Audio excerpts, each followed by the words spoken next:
எந்த ஒரு மத கோட்பாடும் அப்பாவி மக்களை கொல்வதை அங்கீகரிப்பதில்லை. நாம் ஒரு சர்வே செய்து பார்த்தால் எந்த ஒரு மதமும் அப்பாவி மக்களை கொல்வதை அங்கீகரிப்பதில்லை. அப்படி ஒரு சர்வே செய்து கண்டுபிடிக்க முயன்றால் அந்த அப்பாவி மக்களை அதிக அளவில் கொன்று குவித்தவர்கள் யார் என்று பார்க்க போனால் நம்பர் 1 தீவிரவாதி என்று அதிக அளவில் அப்பாவி மக்களை கொன்றது யார் என்று பார்த்தால் யார் அவர்? ஹிட்லர் 60 லட்சம் யூதர்களை கொன்று குவித்திருக்கிறார்.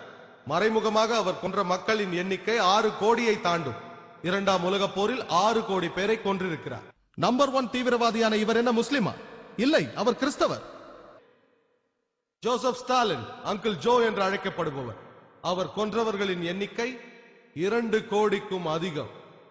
1.5 கோடி மக்களை அவர் பட்டினி போட்டே கொன்றிருக்கிறார்.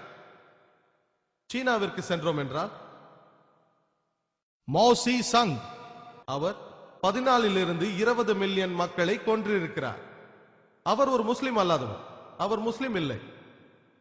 முசோலினியின் வரலாறு தெரியும். இத்தாலியில் மற்றும் 4 லட்சம் மக்களை அவர் கொன்றிருக்கிறார். அனைவரும் அப்பாவி மக்கள். பிரெஞ்சு புரட்சிக்கு காரணமாக இருந்த மேக்ஸ்மிலன் ரோப்ஸ்பியர் 2 லட்சத்துக்கும் மேற்பட்ட மக்களை பட்டினி போட்டு சித்திரவதை செய்து கொன்றார். 40,000 பேரை தூக்கிலிட்டார். அசோகா, நமக்கெல்லாம் தெரியும், ஒரே போரில், கலிங்கத்து போரில் 1 லட்சம் மக்களை கொன்றார். 1 லட்சத்துக்கும் மேலே. அவர் என்ன முஸ்லிமா? ஹிந்து. நம்மிடமும் கருப்பாடு உள்ளது. அவர் பெயர் சதாம் ஹுசேன். ஆயிரக்கணக்கான அப்பாவி மக்களின் மரணத்திற்கு காரணமானவர். ஆனால் அவரை அடக்க ஜார்ஜ் புஷ் எடுத்த நடவடிக்கையால் ஈராக்கில் மட்டும் 5 லட்சத்திற்கும் அதிகமான குழந்தைகள் இறந்தார்கள். 5 லட்சம் ஒரே நேரத்தில். இந்த நடவடிக்கைக்கு காரணம் யுஎஸ்ஏவும் ஐநாவும். இதனால் 5 லட்சம் குழந்தைகள் இறந்தார்கள். இந்தோனேஷியாவில் முகமது சுஹார்த்தோ 5 லட்சம் மக்களை கொன்றதாக அவரே சொல்லிக் கொள்கிறார். ஆனால் ஹிட்லரோடோ அல்லது அங்கிள் ஜோ என்று அழைக்கப்படும் ஜோசப் ஸ்டாலின் அல்லது சீனாவின் மாசே துங்கோடோ ஒப்பிட முடியாது. இவர்கள் ஒவ்வொருவரும் செய்த கொலைகள் அனைத்து முஸ்லிம்கள் செய்ததையும் மிஞ்சிவிடும். இவர்கள் சார்ந்திருந்த மதங்களை பின்பற்றுபவர்களை பற்றி நான் எதுவும் தவறாக கூற வரவில்லை. இவர்கள் ஆன்மீகவாதிகள் அல்ல. இருந்திருந்தால் அப்பாவி மக்களை கொன்றிருக்க மாட்டார்கள். இருப்பினும் நான் காண்பது என்ன? இன்டர்நேஷனல் மீடியாவில் முடிவில் அதில் முஸ்லிம்கள் குறிவைக்கப்படுகிறார்கள். முஸ்லிம்களை அடிப்படைவாதிகள் என்கிறார்கள். பயங்கரவாதிகள் என்றும் தீவிரவாதிகள் என்றும் அழைக்கப்படுகிறார்கள். அடிப்படைவாதி என்பதற்கு பொருள் என்ன? அடிப்படைவாதிகள் என்பதன் பொருள் ஒரு குறிப்பிட்ட விஷயத்தை ஒருவன் தீவிரமாக பின்பற்றுவது.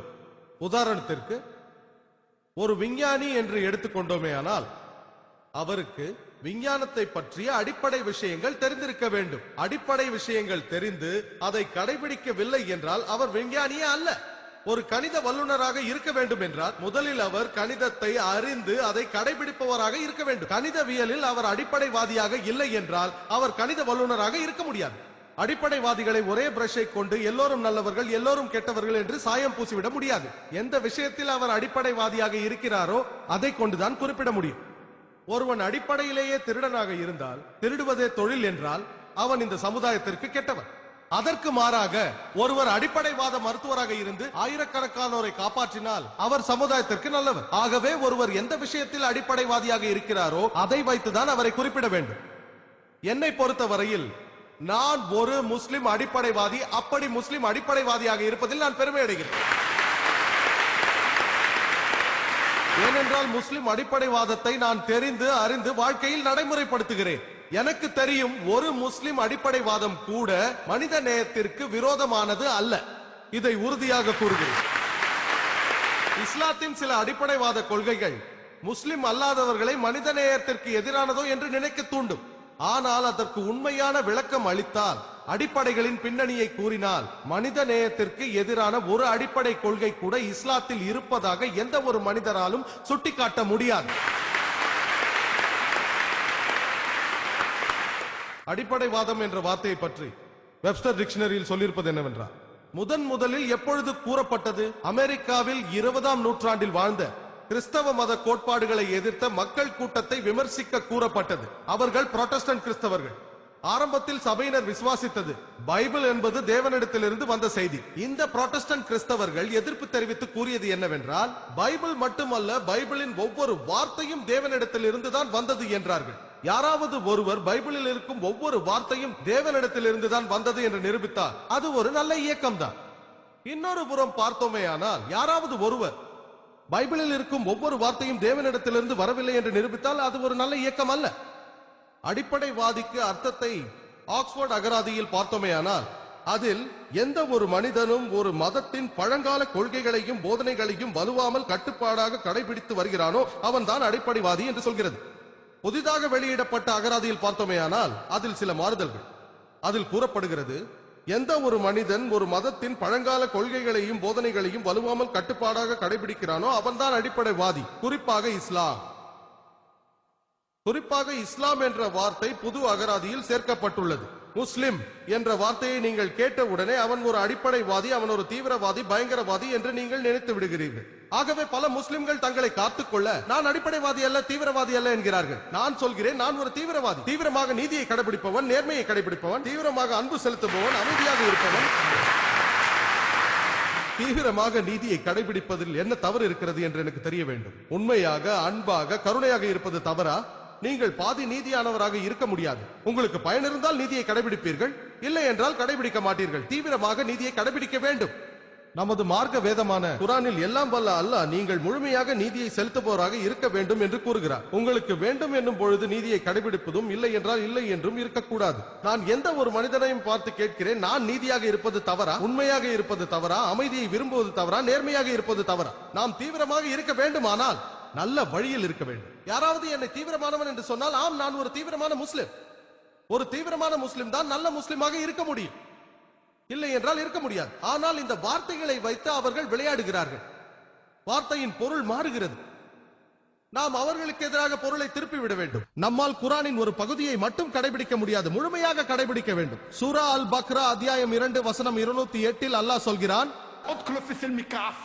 இஸ்லாத்தில் நீங்கள் முழுமையாக நுழைந்து விடுங்கள். இன்று முஸ்லிம்கள் பயங்கரவாதி என்று அழைக்கப்படுகிறார்கள். பயங்கரவாதி என்பதற்கு பொருள் என்ன? பயங்கரவாதத்தை நிகழ்த்துபவன். உதாரணத்திற்கு, ஒரு குற்றவாளி காவல் அதிகாரியை பார்த்தால் பயப்படுகிறார். அந்த குற்றவாளியை பொறுத்தவரை காவல் அதிகாரி தான் பயங்கரவாதி. இந்த அடிப்படை பின்னணியில் என்ன சொல்லுகிறேன் என்றால், ஒவ்வொரு முஸ்லிமும் பயங்கரவாதியாக இருக்க வேண்டும். ஒரு குற்றவாளி முஸ்லிமை பார்த்தால் பயப்பட வேண்டும். கற்பழிப்பவர்கள் முஸ்லிம்களை பார்த்தால் பயப்பட வேண்டும். திருடுபவர்கள் முஸ்லிமை பார்த்தால் பயப்பட வேண்டும். எந்த ஒரு சமூக விரோதியாக இருந்தாலும் முஸ்லிமை பார்த்தால் பயப்பட வேண்டும். அதுதான் குரானில் சூரா அல் அன்பால் அத்தியாயம் 8 வசனம் 60 சொல்லியிருக்கிறது. ஒரு சமூக விரோதியின் மனதில் அச்சத்தை ஏற்படுத்துங்கள் என்று சொல்லியிருக்கிறது. அப்பாவிகள் உயிரை எடுப்பவர்களின் மனதிலும், மனித நேயத்தின் விரோதிகளின் மனதிலும் அச்சத்தை ஏற்படுத்துங்கள் என்று குரான் சொல்லுகிறது. எனக்கு தெரியும், சாதாரணமாக ஒரு பயங்கரவாதியின் பொருள் அப்பாவி மக்களை பயமுறுத்துபவன் தான். இந்த அடிப்படையில் எந்த முஸ்லிமும் அப்பாவி மக்களை பயமுறுத்தவே கூடாது. அது இஸ்லாமில் தடுக்கப்படுகிறது. நமக்கு தெரியும், பல நேரங்களில் 2 பெயர் கொண்டு வழங்குவார்கள். ஒரே மனிதனுக்கு ஒரே செயலுக்காக வழங்குவது உண்டு. 60 ஆண்டுகளுக்கு முன்னால் பாரதத்தை ஆங்கிலேயர்கள் ஆண்டு வந்த பொழுது பல இந்தியர்கள் நமது நாட்டின் சுதந்திரத்துக்காக போராடினார்கள். இப்படி பாடுபட்ட இந்தியர்களை பிரிட்டிஷ் அரசாங்கம் பயங்கரவாதிகள் என்று அப்பொழுது அழைத்தார்கள். இந்தியர்களான நாம் அவர்களை சுதந்திர போராட்ட வீரர்கள், தேசபக்தர்கள் என்று அழைக்கிறோம். பார்த்தீர்களா? செயல் 1, பெயர்கள் 2. நாம் பிரிட்டிஷ் அரசாங்கத்தின் கருத்தை ஒப்புக்கொண்டோமேயானால், அவர்களுக்கு இந்தியர்களை ஆள உரிமை இருந்தது என்றால் இவர்களை நாம் தீவிரவாதிகள் என்று தான் அழைக்க வேண்டும். ஆனால் நாம் இந்தியர்களின் கருத்தை ஒப்புக்கொண்டோமேயானால், ஆங்கிலேயர்கள் இங்கு வியாபாரம் செய்யதான் வந்தார்கள், அவர்களுக்கு நம்மை ஆள உரிமை இல்லை என்றால் இவர்களை நாம் தேச பக்தர்கள் என்று தான் அழைக்க வேண்டும். இதே ஆங்கிலேயர்கள் பகத்சிங்கையும், சந்திரசேகர் ஆசாதையும், சுபாஷ் சந்திர போஸையும் பயங்கரவாதி என்றார்கள். நாம் ஒப்புக்கொள்வோமா? இல்லவே இல்லை. ஆங்கிலேயர்கள் சொல்வதற்காக, அமெரிக்கர்கள் சொல்வதற்காக நாம் ஒப்புக்கொள்வோமா? தேவையில்லை. நாம் நீதிக்காக போராட வேண்டும். அவர்கள் சுதந்திர போராட்ட வீரர்கள். அதனால் நாம் எந்த ஒரு மனிதனுக்கும் பெயரிடுவதற்கு முன்னால் அவன் எதற்காக போராடுகிறான் என்று நாம் கண்டுபிடிக்க வேண்டும். உலக வரலாற்றில் இது போன்ற பல உதாரணங்கள் உள்ளன. நேரம் இல்லாத காரணத்தால் அமெரிக்க புரட்சியை பற்றி நான் ஒரே ஒரு உதாரணத்தை எடுத்துச் சொல்கிறேன். இந்த சம்பவம் 19வது நூற்றாண்டில் நடந்தது. நமக்கு தெரியும், 1875 அமெரிக்க புரட்சியின் பொழுது பல அமெரிக்கர்கள் சுதந்திரத்திற்காக போராடினார்கள். அங்கு ஆங்கிலேயர்கள் ஆண்டு கொண்டிருந்தார்கள். சுதந்திரத்திற்காக போராடிய இவர்களை ஆங்கிலேயர்கள் பயங்கரவாதிகள் என்று அழைத்தார்கள். பயங்கரவாதிகளில் முதல் இடத்தில் பெஞ்சமின் பிராங்க்லினும் ஜார்ஜ் வாஷிங்டனும் இருந்தார்கள். நமக்கு தெரியும், இவர்களை பிரிட்டிஷ் அரசாங்கம் பயங்கரவாதிகள் என்று அழைத்தது.